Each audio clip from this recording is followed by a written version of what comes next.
Corona की दूसरी लहर का कहर जैसे जैसे बढ़ता जा रहा है, सोनिया गांधी से लेकर राहुल गांधी तक ये साबित करने में जुटे हैं कि पीएम मोदी का प्रबंधन फेल हो गया। इतना ही नहीं, कोरोना के खिलाफ चल रहे वैक्सीनेशन अभियान को भी कांग्रेस अपने शासित राज्यों में चलाने से मना कर रही है। कोरोना को लेकर कांग्रेस की घटिया सियासत तब से जारी है जब से इसने भारत में अपने पैर पसारे हैं। लेकिन इस बीच कांग्रेस के साथ मिलकर सरकार चला रही शिवसेना ने कांग्रेस सहित तमाम विपक्षी दलों को ये नसीहत दे डाली कि अंतर्राष्ट्रीय स्तर पर देश का अपमान हो रहा है। ये वक्त सियासत करने का नहीं बल्कि एकजुट होकर पीएम मोदी के साथ खड़े होने का है। शिवसेना सांसद संजय राउत ने कहा, अंतर्राष्ट्रीय स्तर पर भारत का अपमान हो रहा होगा तो हम सब आपसी मतभेद भुलाकर देश के प्रधानमंत्री नरेंद्र मोदी के साथ खड़े रहेंगे। अपने देश के नेता हो या सरकार हो, अगर उनका अंतर्राष्ट्रीय मंच पर अपमान हो रहा है तो ये ठीक नहीं है। हम इसके खिलाफ पीएम मोदी के साथ हैं।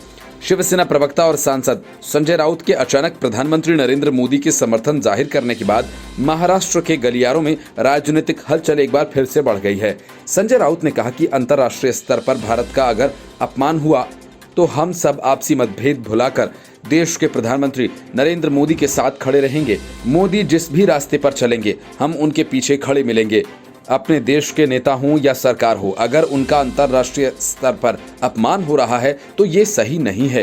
देश की कोरोना परिस्थिति की जो तस्वीरें बनाई और दिखाई जा रही हैं, उससे सामाजिक स्वास्थ्य और देश की अर्थव्यवस्था प्रभावित हो रही है। भारत को बदनाम करने की ये साजिश हो सकती है। भारत की अर्थव्यवस्था को खत्म करने का ये षड्यंत्र हो सकता है। इसके खिलाफ हम सबको मिलकर लड़ना चाहिए। प्रधानमंत्री नरेंद्र मोदी के साथ खड़े होना चाहिए। आयोग को फटकार लगाई है, उस पर भी संजय राउत ने अपनी प्रतिक्रिया दी। अपने देश के एक बड़े मंत्री कहते हैं कि चुनाव और कोरोना का कोई संबंध नहीं है। उनका मानना है कि जहां चुनाव नहीं हो रहे हैं वहां भी कोरोना का संक्रमण बढ़ रहा है। लेकिन पश्चिम बंगाल, केरल जैसे बड़े राज्यों में चुनावों में बीजेपी देश भर के लोगों को प्रचार के लिए वहां ले गई। वे लोग अपने अपने राज्यों में लौटे और कोरोना के ग्राहक बने। कुंभ मेला से ज्यादा इस राजनीतिक कुंभ मेले से कोरोना अधिक फैला है। आज देश की परिस्थिति विकट हो गई है। इन आशंकाओं का पहले से ही ध्यान रखना चाहिए था।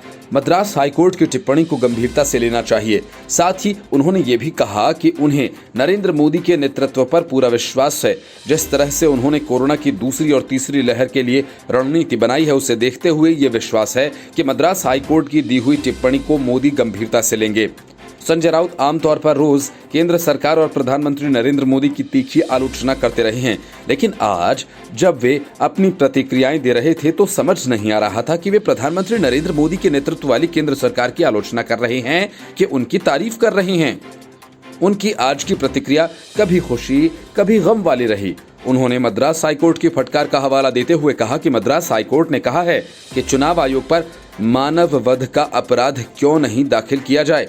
यानी जिस चुनाव आयुक्त के काल में कोरोना का प्रसार हुआ, उस चुनाव आयुक्त को राज्यपाल बनाया जा रहा है। सुनने में यही आया है। उन्होंने ताने दिए। एक तरफ मद्रास हाईकोर्ट मानव वध का अपराध दाखिल करने की बात करता है तो दूसरी तरफ केंद्र सरकार चुनाव आयुक्त को रिटर्न गिफ्ट दे रही है। Bureau report, news of India.